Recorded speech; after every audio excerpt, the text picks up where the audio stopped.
Salam alaikum wa rahmatullahi ta'ala wa barakatuh. Bienvenue sur ma chaîne TV IDES.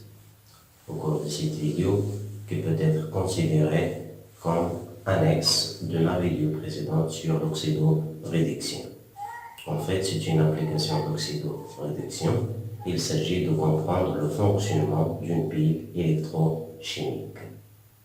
Cette vidéo a pour sujet de répondre à une question qui m'a été posée au cours du chapitre d'électricité concernant le comportement global d'un circuit électrique, au cours duquel on a évoqué une pile électrochimique comme générateur qui transforme une énergie chimique en énergie électrique. Ma réponse à l'époque était que mes élèves n'ont pas encore les outils nécessaires pour comprendre ce fonctionnement. Mais après le chapitre d'oxydoréduction, vous êtes maintenant capable d'expliquer le principe de fonctionnement d'une pile électrochimique. Mais avant d'entamer cette explication, on aura besoin tout d'abord de savoir ce qu'on entend par un courant électrique et ce qu'on entend par réaction d'oxydoréduction et enfin ce qu'on entend par une électrode. Si vous ne savez pas, ne vous inquiétez pas, je vais faire un petit rappel. Commençons tout d'abord par un courant électrique. Qu'est-ce qu'un courant électrique? Courant électrique qu'on a l'habitude de noter son intensité par I. Donc c'est, par exemple, j'ai un métal qui conduit le courant, par exemple un fil conducteur en zinc.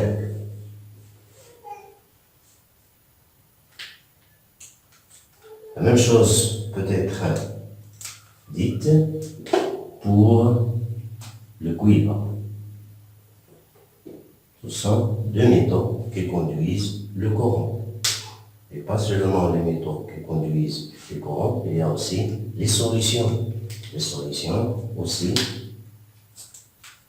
conduisent le courant. Si par exemple je vais prendre deux exemples de solutions. Ici, une solution de sulfate de cuivre, ici le 4 de moins, avec une solution de sulfate de cuivre qu'on a déjà vu au chapitre de la réaction d'oxydoréduction. On peut citer aussi une solution de sulfate de zinc qui sont ces deux solutions sont deux solutions électrolytiques. Ce sont deux solutions qui contiennent des ions. Le premier, c'est le plus, SO4 de moins. L'ion sulfate et l'ion cuivre. L'ion sulfate et l'ion zinc. Ce sont deux électrolytes qui conduisent le courant. Alors, qu'est-ce que ça veut dire un courant électrique? Un courant électrique n'est qu'un déplacement des porteurs de charge. Dans les métaux, les porteurs de charge sont les électrons. Donc, les électrons sont responsables du déplacement ou bien du courant électrique qui apparaît dans les métaux en particulier. Alors que dans les solutions, ce sont les ions, les migrations simultanées des cations et des anions à l'intérieur de la solution qui rend la solution conductrice du courant électrique, bien sûr. On a l'habitude de noter le sens du courant électrique par une flèche sur le conducteur I. Même chose ici, un courant I dans la solution. Pour, par exemple, le zinc, il se peut que le courant le traverse dans le sens inverse et on note I. Même chose ici, dans cette solution. On a dit tout à l'heure qu'un courant électrique n'est qu'un déplacement, n'est qu'une représentation, c'est-à-dire conventionnellement, ça représente un déplacement du porteur de charge. Pour les électrons, cela signifie que les électrons se déplacent dans ce sens-là, dans le sens contraire au sens conventionnel de l'intensité du courant. Alors, pour l'autre, le sens du courant est en I, donc le sens des électrons sera dans le sens contraire. Donc, ce déplacement d'électrons qui représente le courant électrique dans les métaux. Alors, dans les solutions,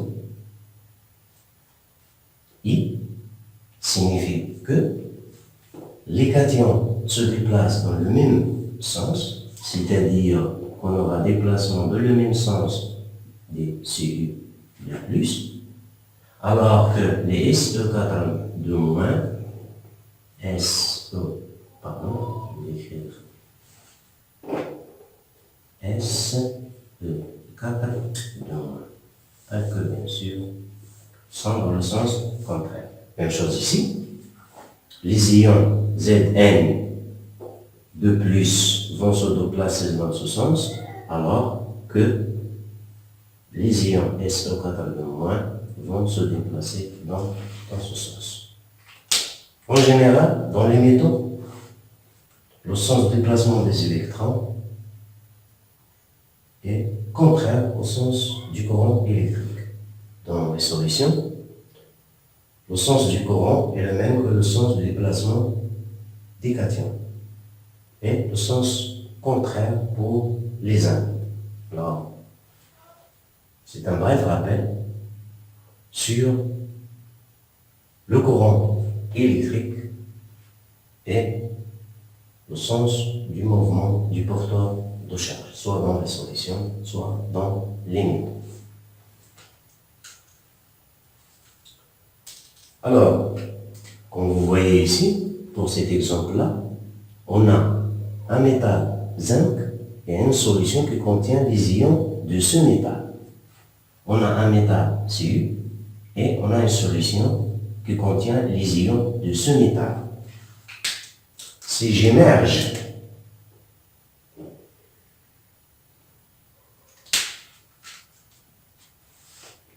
un conducteur de cuivre dans une solution qui contient des ions de cuivre, ou bien c'est je plonge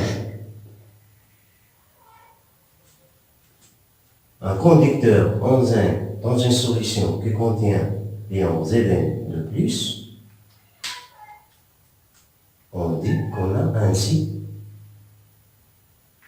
une électrode.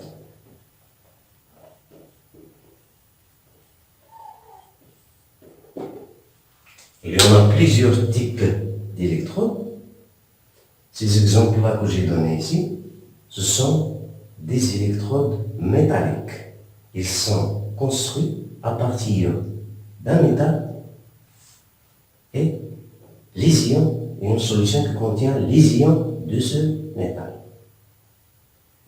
Donc, c'est un type particulier des électrodes. Cet ensemble-là, c'est-à-dire cette électrode de zinc, constitue ce qu'on appelle une demi-pile. De même manière,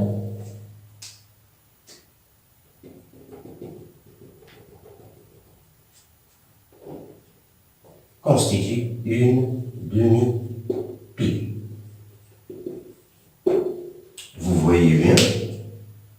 On a une demi-pile et une autre demi-pile.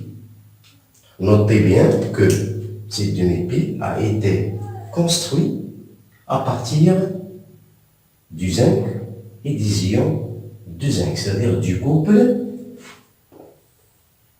dont l'oxydant est Zn de plus, et le couple, deuxième couple, le réducteur étant le Zn solide. Notre demi-pile est constituée, ou bien est caractérisée par le couple Cu de plus que Cu solide. Ces deux couples-là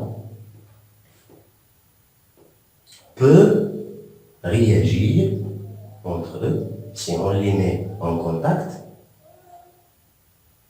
pour donner naissance à une réaction d'oxydoréduction, bien une transformation d'oxydoréduction qu'on représente par une réaction d'oxydoréduction. On a vu que une réaction d'oxydoréduction n'est qu'un transfert d'électrons. Transfert d'électrons entre l'oxydant d'un couple et le réducteur d'une deuxième couple.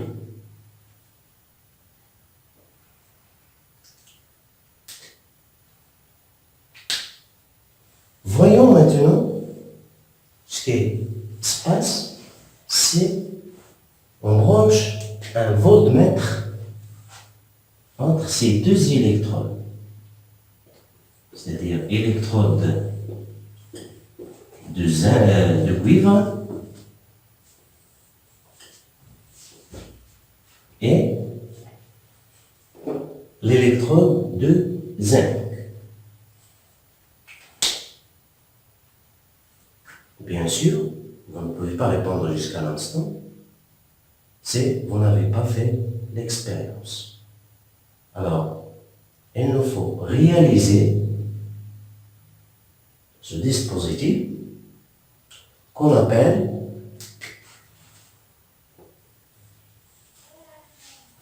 une pile électrochimique.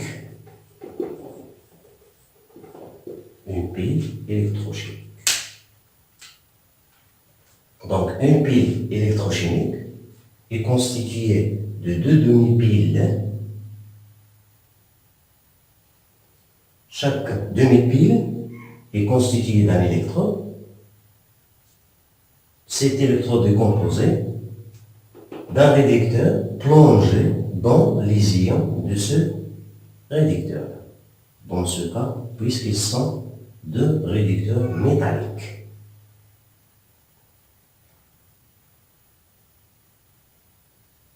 Mais pour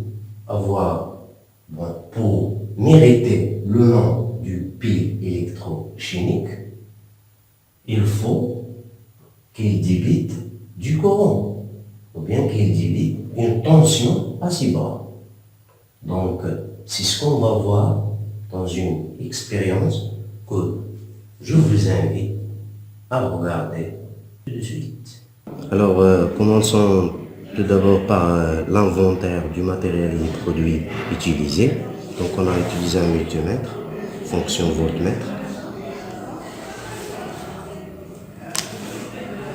Là, c'est bon, on va brancher comme ça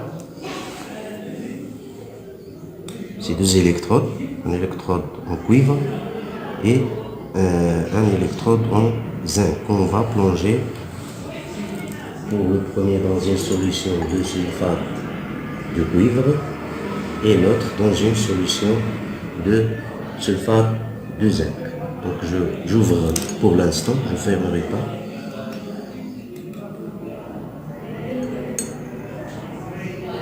Donc, je vais essayer de ne pas émerger la pince crocodile. Comme ça.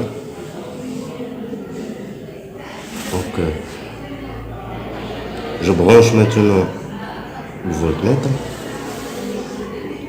comme vous voyez pour l'instant.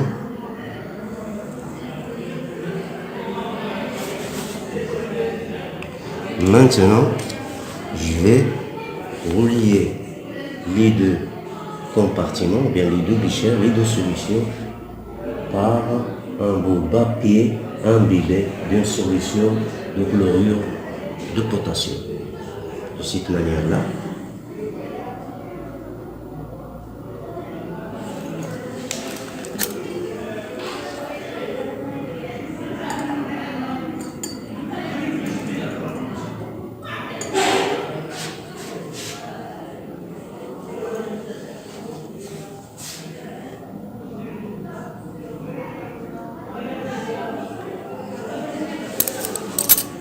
comme vous voyez pour l'instant.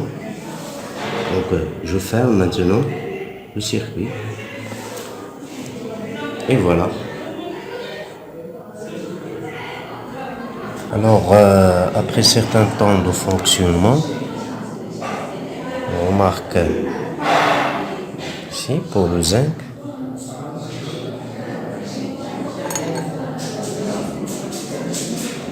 Et ici pour le cuivre. Donc, à vous d'expliquer ces observations et ces remarques. Bonne chance. Donc, après avoir assisté et regardé cette expérience, vous avez bien sûr noté plusieurs remarques. Première remarque, c'est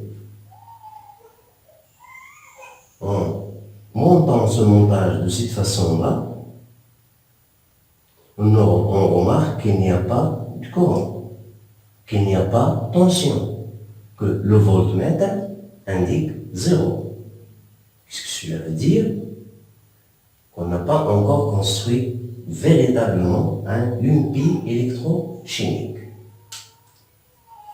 2. Le système ne fonctionne que si on a ajouté, on a introduit un pont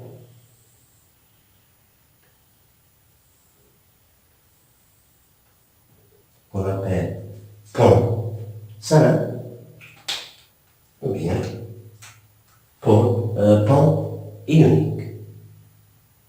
On peut utiliser plusieurs sortes de ponts. Au cours de l'expérience, j'ai utilisé du papier filtre imbibé d'une solution de K+, plus Cl-, c'est-à-dire que du chlorure de potassium. C'est une solution de chlorure de potassium. Donc, si on ferme le circuit de cette façon-là, on observe que certaines valeurs qui était moins 1,10 volts à peu près. C'est ce qu'on a vu expérimentalement. C'est-à-dire qu'on a une valeur négative ici. Qu'est-ce que cela veut dire? Cela veut dire que le voltmètre n'est pas branché correctement. C'est-à-dire que le courant n'entre pas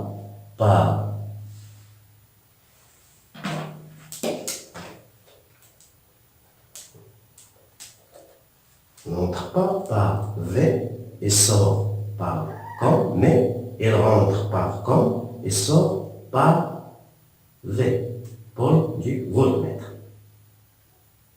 D'accord? On a vu que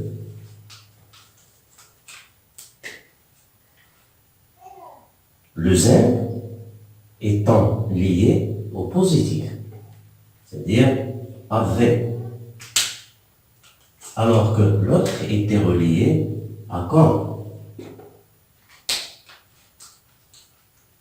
Puisqu'il affiche signe-, c'est-à-dire qu'il faut que le courant ne vienne pas dans ce sens, parce que s'il vient par ce sens-là, le signe- doit disparaître. Donc le courant entre par l'autre sens.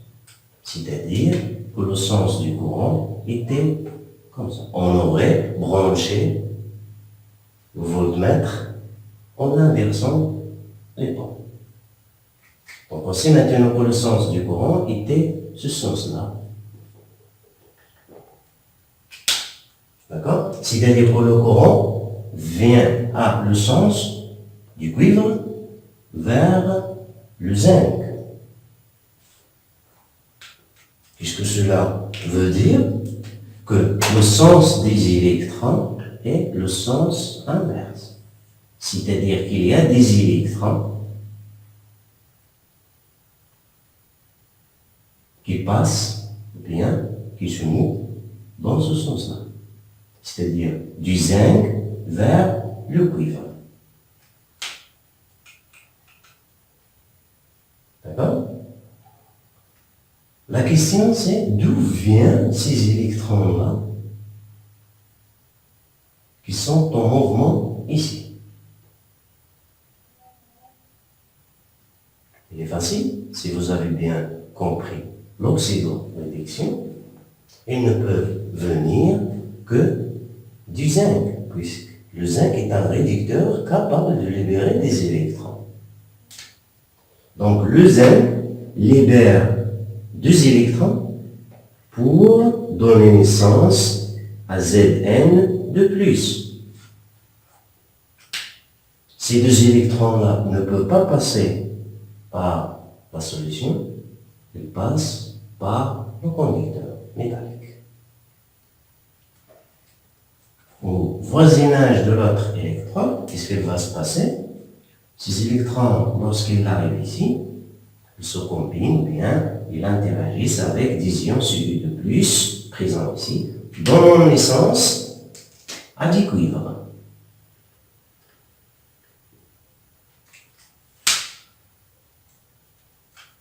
Donc, on aura comme observation, c'est ce qu'on a vu à la fin de l'expérience, qu'il y aura corrosion du zinc et augmentation de l'épaisseur du conducteur du cuivre, c'est-à-dire la formation du cuivre. Alors maintenant, au voisinage du zinc, au voisinage de Zn, qu'est-ce qui se passe?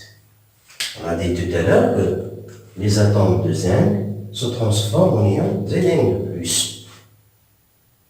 Donc, Zn solide se transforme en Zn de plus, en libérant bien sûr 2 électrons.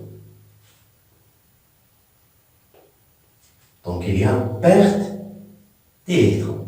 Donc il y a oxydation. Donc au voisinage du zinc, il y a oxydation.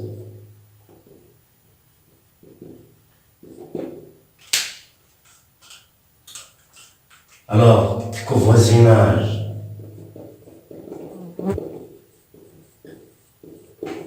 de Cu, du cuivre, notre électron, du cuivre, qu'est-ce qui se passe? Les ions Cu de plus un peu, se transforment en Cu solide. Bien sûr, en récupérant ces 2 électrons. Donc, le zinc libère les électrons, car à travers le circuit, jusqu'ici, et ici, ces 2 électrons réagissent avec les Ci de plus pour donner naissance à Cu. Donc, il y a réduction au voisinage de Cu.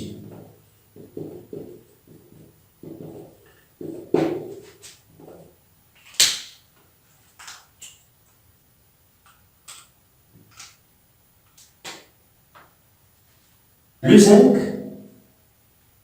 c'est-à-dire l'électrode au voisinage duquel il y a oxydation, est appelé anode. règle générale, toujours au voisinage de l'électrode où il y a oxydation est appelé anode. L'autre, c'est-à-dire là où il y a réduction, il y a, on appelle cathode.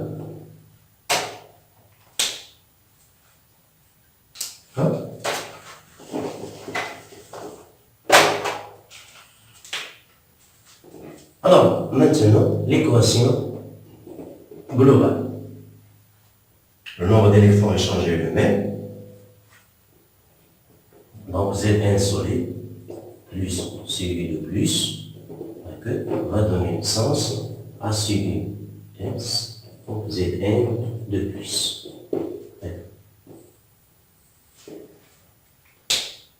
Bien sûr, c'est cette réaction-là qui se produit, mais elle ne se produit pas directement. Sinon, on n'aura pas la possibilité d'exploiter ces électrons échangés. Alors, ces électrons sont créés ici, et n'ont pas la possibilité de passer directement à cette solution, ils sont obligés de passer par cette circuit-là, cette portion de circuit. Donc, on peut, maintenant par exemple, enlever ce voltmètre-là et mettre, par exemple, une lampe. Elle va briller. Si, par exemple, la puissance de cette pile-là est suffisante. Sinon, il nous faut, bien sûr, les monter en série. Il nous faut monter en série plusieurs électrochimiques. Alors, c'est pour cela qu'on a isolé, les deux compartiments et on a fermé le circuit par ce pont. Sans ce pont-là, comme on a vu pour l'expérience, il n'y a pas de tension. Donc, quel est le rôle de ce pont-là? Il ferme le circuit, tout simplement. Tout à l'heure, on a vu que le Cu2+ se transforme en Cu. Donc, cette solution-là sera pauvre en ion Cu2+.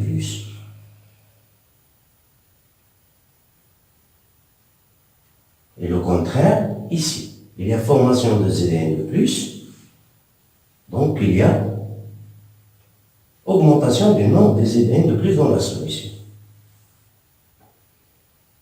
Sans ce pont, puisqu'elle va se passer, tout de suite, cette solution-là va se charger, puisque les charges négatives vont être supérieures au nombre des charges positives, puisqu'il y a disparition de Cu2+. Ce qui est impossible, donc la réaction d'oxydoréduction s'arrête, ne peut pas continuer. Si on arrive à diminuer ou bien à neutraliser ces ions SO4 supplémentaires, et si on arrive à neutraliser ces ions Zn2+ supplémentaires, on peut rendre la solution neutre à tout instant. C'est ce que fait cette bien ce pont. Donc, ici, il y a augmentation des SO4 de moins. Pour qu'il y ait neutralité, il y a migration des ions K+ vers la solution pour rendre la solution neutre. De même manière, les Cl- migrent à travers ce pont pour arriver à cette solution-là et ainsi neutraliser le surplus de Zn de plus. Et ainsi la solution restera toujours neutre. Et comme ça, on aura un déplacement des anions et des cations, soit ici, soit ici. Et ainsi, on rassure le passage du courant électrique et ainsi fermer le circuit.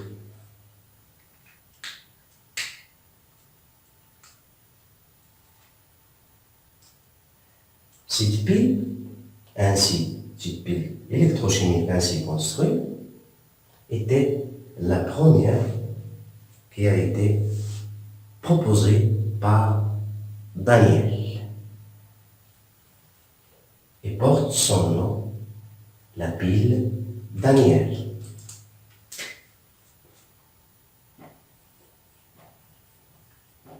La pile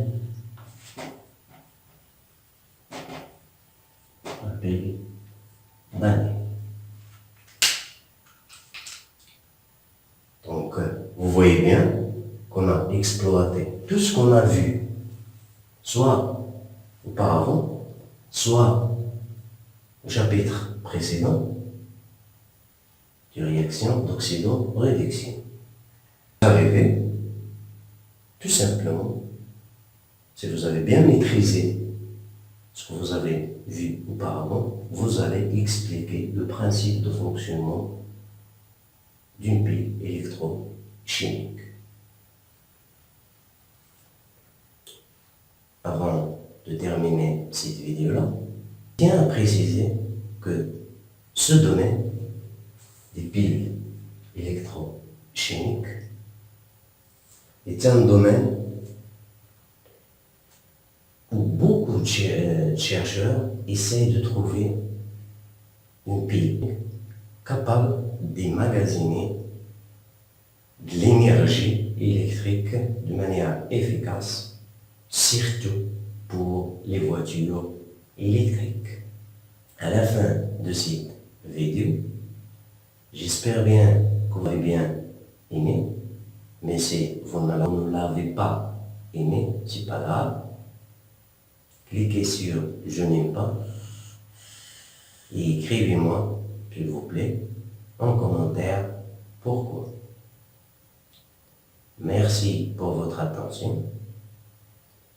La vidéo prochaine, Inch'Allah, sera sur le dosage conductimétrique, c'est-à-dire le dosage par mesure de la conductance que je vais réaliser, Inch'Allah, en utilisant un Arduino.